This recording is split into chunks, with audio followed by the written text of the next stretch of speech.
थांबा, तुमची एक चूक तुमचं मतदार यादीमधील नाव कमी करू शकते.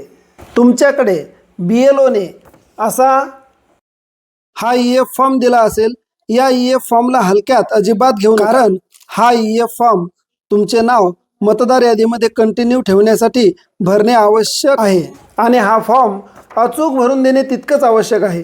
मी स्वतः BLO असल्यामुळे हा फॉर्म तुम्हाला 2 मिनिटांमध्ये अचूक कसा भरायचा मी सांगणार आहे. SIR अर्थात स्पेशल इंटेन्सिव्ह रिव्हिजन, अर्थातच विशेष सखोल मतदार यादी पुनरीक्षण कार्यक्रम. चला तर हा SIR फॉर्म अत्यंत कमी वेळामध्ये आणि अचूक कसा भरायचा आपण पाहूया. तर हा आहे भारत निवडणूक आयोग यांनी दिलेला गणनापत्र अर्थात EF फॉर्म. यामध्ये सगळ्यात वर असते BLOचं नाव आणि त्यांचा कॉन्टॅक्ट नंबर.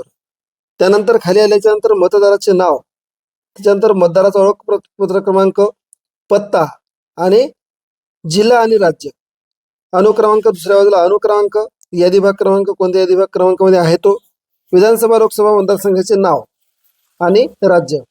आता हा फॉर्म प्रत्येकाचा वेगळा आहे विथ QR कोड, म्हणजे प्रत्येकासाठी एक वेगळा फॉर्म आणि त्याला परत एक दुसरा असाच फॉर्म, असे 2 फॉर्म आहेत. एक OC ठेवण्यासाठी आणि एक भरून BLOकडे देण्यासाठी.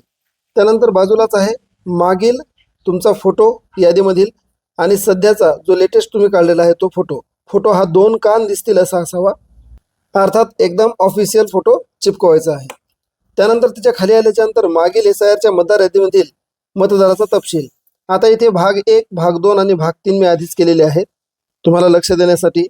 तर भाग 1 मध्ये कोणती माहिती भरायची, भाग 2 मध्ये कोणती आणि भाग 3 मध्ये कोणती भरायची. तर भाग 1 मध्ये 2002 आणि 2024 या दोन्ही यादीमध्ये मॅच किंवा मॅप झालेले मतदार तुम्हाला डाव्या बाजूला लिहायचे भाग 1 मध्ये. परंतु या बाजूला लिहिताना इथे मतदाराचे जे नाव असणार आहे हेच मतदाराचे नाव इथे लिहायचे आणि ओळखपत्र क्रमांक खाली असेल तर ते लिहायचा आणि नातेवाईकाचे नाव मात्र मतदाराचे नाव जे आहे त्या मतदाराला 2002 मध्ये कोणता नातेवाईक त्याचा आहे तेच नाव इथे लिहायचं. स्त्री असेल तर इथे त्याला पतीशी मॅच केलेलं आहे आणि पुरुष असेल तर त्याला त्याच्या वडिलाशी मॅच केलेलं असू शकते, म्हणजे असते ते लिहायचं. आणि इथे शंका असेल किंवा शंका वाटली तर BLOशी संपर्क साधायचा, ज्यांचा नंबरवर तुम्हाला दिलेला आहे. त्यानंतर थोडं खाली आल्याच्यानंतर जिल्हा, राज्य आणि मतदारसंघ. तर हा तेव्हाचा लिहायचा जेव्हा तुमचं 2002 मध्ये नाव असेल, जिथे नाव असेल ते. मतदारसंघ क्रमांक, यादी भाग क्रमांक आणि अनुक्रमांक हे 2002चाच लिहायचं आहे तुम्हाला. आता हे तुमच्याकडे नसेल कदाचित तर तुमच्याकडे ऑप्शन आहे, तुमच्याकडे BLO यांना भेटायचं प्रत्यक्ष किंवा फोन करायचा. परंतु फोन केल्यापेक्षा प्रत्यक्ष भेटायचं आणि हा फॉर्म त्यांच्या उपस्थितीतच भरणे अधिक चांगले. किंवा हे जर कळत नसेल तर हा रकाना तसाच ठेवायचा किंवा हे दोन्ही वरचे रकाने तसेच ठेवायचे आणि तिसरा तुमचा पर्सनलचा रकाना भरून द्यायचा. दुसऱ्या बाजूला वरील रकाना ज्याचे नाव नमूद आहे त्याच्या नातेवाईकाच्या मागील SIR मधील तपशील. आता 2 नंबरमध्ये कोणाची माहिती लिहायची, ज्यांची माहिती 2002 मध्ये 24 मध्ये मॅच झाली नाही किंवा ज्यांचं नाव 2002च्या यादीमध्ये नाही अशा सगळ्या लोकांची माहिती ही उजव्या बाजूला येईल. अर्थात 42 वर्षाच्या पेक्षा कमी वयाच्या सगळ्या लोकांची माहिती या बाजूला येऊ शकते. परंतु इकडनं लिहिताना एक महत्वाचा बदल आहे. आपण या बाजूने लिहिताना वरच्या मतदाराचेच नाव खाली लिहिले होते बरोबर, परंतु या बाजूला लिहिताना इथे जो मतदार असणार आहे, ज्याचं नाव असणार आहे त्याच्या 2002ला म्हणजे 2002च्या कोणाशी त्यांना मॅप करायचं आहे त्याचं नाव लिहायचं.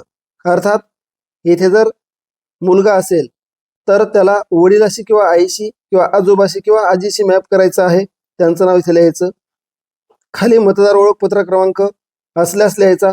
नातेवाईकाचं नाव काय, तर समजा मुलाच्या वडिलाशी त्याला जर मॅप केलं असेल तर त्या वडिलाचं नाव इथे आपल्याला लिहायचं आहे, नातेवाईकाचे नाव या सेक्शनमध्ये. परंतु आता गावामध्ये एक नवीन सून आलेली आहे, त्या सुनेचं काय लिहायचं, सुनेचं मतदाराचं नाव काय, ते सुनबाईचं नाव असेल मतदाराचं नाव, तर इथे तिच्या वडिलाचं किंवा आईचं किंवा आजोबा किंवा आजीचं नाव लिहायचं जे 2002च्या मतदार यादीमध्ये होते. आणि त्यांच्याशी या आलेल्या नवीन सुनेला मॅप केलेलं असणार आहे. तर मग त्यांचं नाव लिहायचं. त्यांच्याच म्हणजे नातेवाईकाचं नाव म्हणजे काय, तर जेव्हा 2002च्या यादीमध्ये या व्यक्तीला कोणाशी मॅप केलं त्यांचं नाव इथे लक्षात घ्या. इथे काय होत आहे, इथे मतदार आहे नवीन 42 वर्षाच्या कमी असणारा, 42 वर्षाच्या कमी असणारा मतदार. या मतदाराला यांच्याशी मॅप करायचं आणि यांना ज्यांच्याशी मॅप केलं त्या नातेवाईकाचं नाव इथे असणार आहे. त्याच्यानंतर नाती, त्याच्यानंतर जिल्हा. आता हा जिल्हा कोणता, हे मतदार म्हणजे तिचे वडील कोणत्या जिल्ह्यातले होते. त्याच्यानंतर राज्य, मतदारसंघाचे नाव आणि इथे तेच परत मतदारसंघ क्रमांक, यादी विभाग क्रमांक आणि अनुक्रमांक. तर हे लक्षात आलं. एक जर भरला तर दुसरा भरायचं काम नाही आणि दुसरा जर भरलेला असेल तर पहिला भरायचं काम नाही. म्हणजे या दोन्हीपैकी तुमचा एकच रकाना भरलेला असेल. आता विभाग तिसरा आहे. तिसरा मात्र प्रत्येकाला कंपल्सरी भरायचा आहेच, कारण याच्यामध्ये काय आहे, जन्मतारीख आहे, आधार क्रमांक आहे, हा ऐच्छिक आहे, मोबाईल क्रमांक आहे, वडिलाचे नाव आहे, वडिलांचा पालकांचा मतदार ओळखपत्र क्रमांक आहे आणि ही सर्व माहिती वरच्या डाव्या कोपऱ्यातील मतदाराची लिहायची बरं का. आईचा मतदार ओळखपत्र क्रमांक असल्यासच लिहायचा आहे, कंसामध्ये आहे, कंपल्सरी नाही. पती किंवा पत्नीचे नाव असल्यासच लिहायचं, अन्यथा नाही. किंवा पती किंवा पत्नी मतदार ओळखपत्र क्रमांक असल्यास, उपलब्ध असल्यास लिहायचा आहे. परंतु थोडक्यात काय, हा जो तिसरा भाग आहे हा तिसरा प्रत्येकाला लिहायचा आहे. त्यानंतर खाली प्रत्येकाने लिहिल्याच्या नंतर खाली इथे मतदार केंद्रस्तरीय अधिकारी यांची सही आहे आणि वर तुम्हाला इथे तुमच्या घरातील कुठल्याही एका ज्येष्ठ सदस्याने जरी फॉर्म भरले सर्व तरी सुद्धा चालते. प्रत्येक फॉर्मवर सही लागेल असं अजिबात नाही. कोणत्याही एका प्रौढ सदस्यांची किंवा सही घ्यायची आहे. या प्रकारचा हा EF फॉर्म आहे. हा EF फॉर्म जर चुकीचा भरला गेला तर कदाचित नाव कमी होऊ शकते किंवा मॅप जर नाही झालं तर तुम्हाला अडचणी वाढवू शकतात पुढे. त्यामुळे हा फॉर्म अत्यंत काळजीपूर्वक भरायचा किंवा BLO यांच्याशी संपर्क साधूनच हा फॉर्म भरायचा.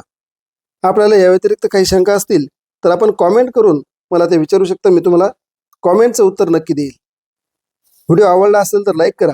हा व्हिडिओ इतरांना, प्रत्येकाला शेअर करा, आपल्या नातेवाईकाला. आपण यूट्यूबला पाहत असाल तर चॅनल सबस्क्राईब करा, व्हिडिओला लाईक करा आणि फेसबुकला पाहत असाल तर फॉलो करा आणि व्हिडिओला लाईक करून इतरांना शेअर करा. जय हिंद, जय महाराष्ट्र.